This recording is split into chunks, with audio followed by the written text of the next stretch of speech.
چودھری صاحب یہ بتائیے کہ آپ لوگ کیا اشرف غنی کی حکومت کو لیجیٹیمیٹ حکومت سمجھتے ہیں؟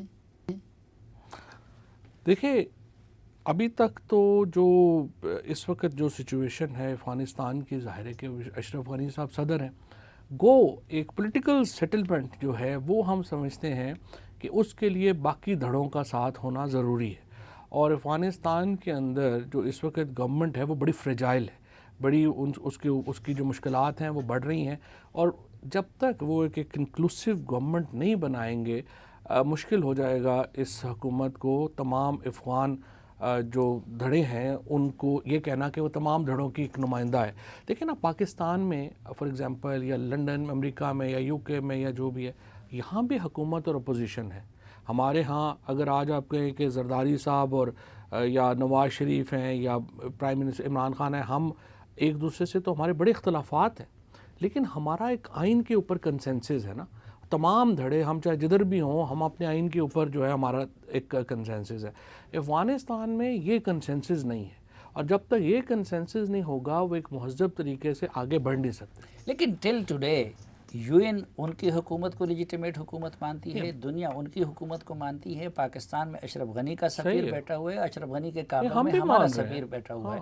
اچھا، تو پھر ان کی حکومت کے ایک نیشنل سیکیورٹی ایڈوائزر سے ملاقات کرنا کون سا اتنا بڑا جرم تھا کہ جس پہ آپ لوگ نواز شریف کے خلاف لگ گئے؟ دیکھیے، پہلی بات تو یہ ہے کہ ہم نے یہ جو نیشنل سیکیورٹی ایڈوائزر ہیں محب صاحب، ان سے تو ہماری لیڈرشپ کی بھی ملاقاتیں رہی ہیں. 20 مئی 2021 سے پہلے تو ہماری ملاقاتیں ہو رہی تھیں. اب انہوں نے جو پاکستان کے بارے میں جو زبان درازی کی، جو پاکستان کو انہوں نے کہا کہ بروتھل ہاؤس ہے، اس کے بعد کیا کسی غیرت مند پاکستانی کو اس سے ملنا چاہیے؟ میں یہ کہتا ہوں کہ ہمارے تو چلے جی، ہمیں تو وہ برا سمجھتے ہیں. جو افرا صاحب خٹک ہیں، جو محسن داوڑ ہیں، جو منظور پشتین ہیں، وہ بھی تو پاکستانی ہیں نا. کیا وہ بھی بروتھل ہاؤس کے ہیں؟ ان کی اپنی فیملی محب صاحب کی جو ہے، وہ جب افغانستان میں سوویت یونین آئے وہ یہاں پہ مہاجر تھے، جب وہاں پہ طالبان تھے وہ یہاں پہ مہاجر تھے. پاکستان نے ان کے خاندان کو یہاں پناہ دی. ان کا اپنے خاندان کے بارے میں بھی کیا یہی ویوز ہیں کہ وہ یہاں پہ رہ رہے تھے تو کیا وہ وہاں دلالی کر رہے تھے؟ مسئلہ یہ ہے کہ جب آپ پوری قوم کی توہین کریں گے اور اس طرح کے الفاظ استعمال کریں گے تو کیا اس کے بعد آپ ہم سے توقع کریں گے کہ ہم آپ سے نارمل ریلیشن شپ رکھیں؟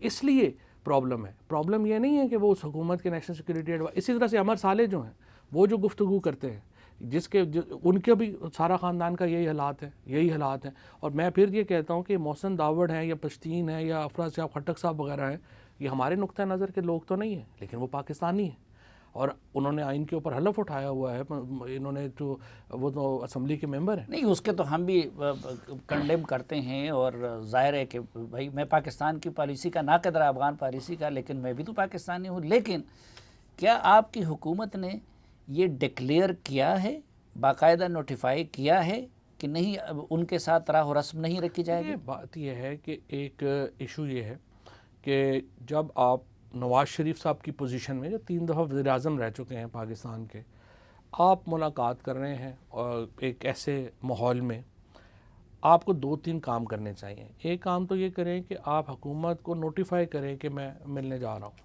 آپ نہیں حکومت کو آپ نہیں چلو نوٹیفائی کرتے، آپ اپنی پارٹی کو نوٹیفائی کریں. میں نے آج جو پریس کانفرنس کیا ہے، میں نے اس میں صرف یہ پوچھا ہے کہ مجھے خاقان عباسی صاحب، خواجہ آصف صاحب اور یہ لوگ ہی بتا دیں کہ شہباز شریف صاحب بتا دیں، کیونکہ ان لوگوں کو علم تھا کہ ان کی یہ ملاقات ہونے جا رہی ہے اور کن ٹاپکس کے اوپر ملاقات ہونے جا رہی ہے. مسئلہ وہاں پہ پیدا، مثلاً اگر آپ دیکھیے کہ جو جندال صاحب سے ملاقات کی نواز شریف صاحب نے نیپال میں، ہمیں تو نہیں پتہ چلا. وہ تو پرائم منسٹر تھے نا، تو یہ پرائم منسٹر کا تو یہ حق ہے کہ وہ کچھ بھی کریں. آپ کے پرائم منسٹر کتنی خفیہ ملاقاتیں کرتے ہیں، ان کا یہ مینڈیٹ ہے. نہیں، ان کا مینڈیٹ ضرور تھا، لیکن اس کے بعد جو باتیں آئیں، فار ایگزامپل جو برکھا دت نے اپنی کتاب میں لکھا کہ انہوں نے کہا کہ پاکستان کی فوج میرے راستے میں روڑے اٹکا رہی ہے، تو وہ جو اس کی انہوں نے کبھی تردید نہیں کی ہے. اب مسئلہ یہ ہے کہ ہر آدمی کی اپنے، وہ تو موجودہ ملٹری لیڈرشپ بھی کہتی کہ کارگل کر کے مشرف نے غلط کیا تھا. نہیں، دیکھیں وہ پالیسیز میں ہو سکتی ہیں. اب آپ کہہ سکتے ہیں، مطلب میں ذاتی طور پہ تو آپ کو پتہ ہے کہ میں تو سمجھتا ہوں کہ جنرل ضیاء الحق کا اور اس سے پہلے ذوالفقار علی بھٹو کی جو پالیسی تھی افغانستان میں، وہ 100% ٹھیک تھی. اور میں سخت حامی ہوں اس کا، لیکن اب اس کے حامی ہیں، میں تو سخت حامی ہوں اب تو ساری زندگی اس کے کرٹک رہے ہیں۔ نہیں میں تو کرٹک ہوں لیکن باقی پالیسی کا، لیکن افغانستان میں سوویت یونین کا مقابلہ کرنا لازمی تھا ہمارے اوپر، اور وہ ایک لمبی بحث ہے، آپ کو پتہ ہے میجر عامر صاحب کے ساتھ اور آپ کے ساتھ لمبی ہماری بحثیں ہوتی رہتی ہیں، اور اس کے اوپر میرا پوائنٹ آف ویو ہے which I may be totally wrong.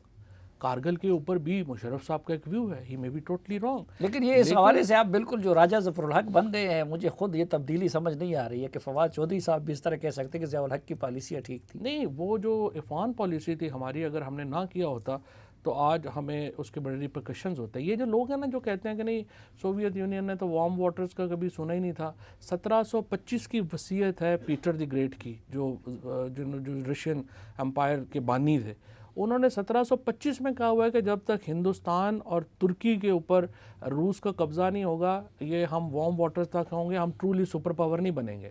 تو یہ تو 1725 سے یہ سلسلہ چل رہا ہے۔ ویسے مجھے یہ توقع نہیں تھی کہ آپ کا سافٹ ویئر اتنا اپڈیٹ ہو جائے گا کہ آپ علی محمد خان بن جائیں گے۔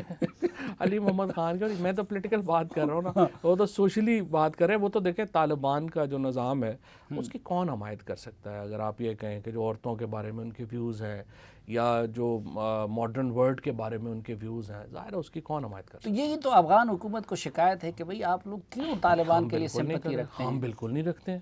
مجھے آپ بتائیں ہم کہاں رکھتے ہیں؟ اگر ہم طالبان کے لیے سمپتی رکھتے ہوئے ہوتے اور طالبان کی ہم کھل کے مدد کر رہے ہوتے تو اشرف غنی صاحب ابھی کابل میں ہوتے۔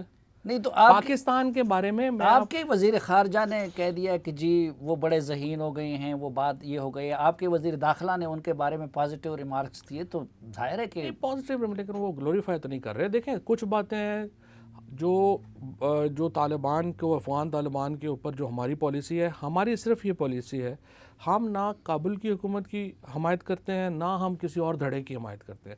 ہم کہتے ہیں بھائی جان یہ آپ کے اپنے مسئلے ہیں، آپ نے مل بیٹھ کے کرنا ہے۔ ہم نے صرف ایک جو میں سمجھتا ہوں جن باجوہ صاحب کو بڑا کریڈٹ جاتا ہے اور پریزیڈنٹ ملٹری لیڈرشپ کو، جو ہم نے پہلی بار تاریخ میں افغان بارڈر کو کوئی ایک سیمبلنس آف بارڈر دے دی ہے۔ ہم نے اپنا 2600 کلومیٹر جو ہے اس کو ہم نے ایک پورا کور کر لیا ہے، باڑ لگا لی ہے، بارڈر اور کسٹم کنٹرول جو ہے وہ ہم لگا رہے ہیں۔ سو ایک سیمبلنس آف بارڈر جو ہے وہ آنا شروع ہوئی ہے، جو بہت بڑی ایک کامیابی ہے۔